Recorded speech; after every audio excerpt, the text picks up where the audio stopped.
திருவள்ளூர் மாவட்ட ஆட்சியரகத்தில் மாற்றுத்திறனாளிகளை ஒப்படைக்க அழைத்து வந்ததால் பரபரப்பு ஏற்பட்டது. திருவள்ளூர் மாவட்ட ஆட்சியர் பெருந்திட்ட வளாகத்தில் வாழ்வாதாரத்தை இழந்து தவிக்கும் மாற்றுத்திறனாளிகளை ஆட்சியரிடம் ஒப்படைக்கும் நூதன போராட்டத்தை அனைத்து வகை மாற்றுத்திறனாளிகள் மற்றும் பாதுகாப்பு உரிமைகளுக்கான சங்கத்தினர் மேற்கொண்டனர்.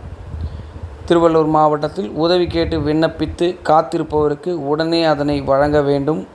100 நாள் வேலை சட்ட விதிகளின்படி வழங்க வேண்டும். மாதம் 35 கிலோ அரிசிக்கு AAY ஆவாஸ் யோஜனா கார்டுகளுக்கு சட்டப்படி வழங்க நடவடிக்கை எடுக்க வேண்டும் என்பன உள்ளிட்ட பல்வேறு கோரிக்கைகளை வலியுறுத்தி திரளான மாற்றுத்திறனாளிகள் தமிழ்நாடு விவசாயிகள் சங்க தலைவர், மாவட்ட ஒருங்கிணைப்பாளர் கீதா, மாவட்ட மலைவாழ் மக்கள் சங்க செயலாளர் தமிழரசு உள்ளிட்டோருடன் வந்து மாற்றுத்திறனாளிகளை ஆட்சியரகத்தில் ஒப்படைக்க வந்தனர்.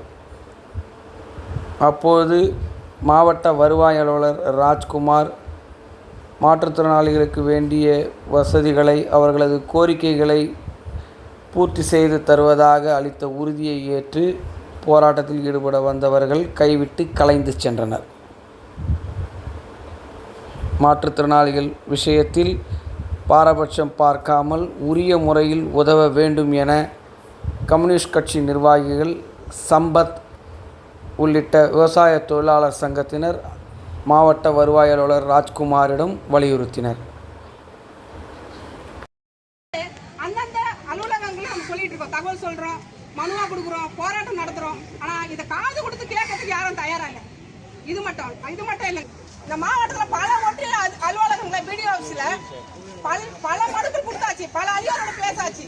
ஆனா கொடுக்கறதுக்கு அங்க இருக்கிற நிர்வாகம் தயாரா இல்லை. அது மட்டும் இல்ல, முழு சம்பளம் போடலாம். பல இடத்துல இப்ப போராட்டம் பண்ண இடங்கள் நடக்குது.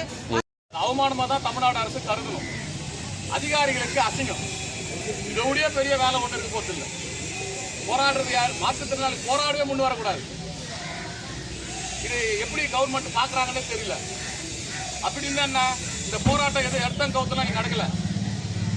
பிப்ரவரி மாசம் 20ஆம் தேதி நடத்த வேண்டிய போராட்டத்தை இன்னைக்கு நடத்தி இருக்கிறோம்.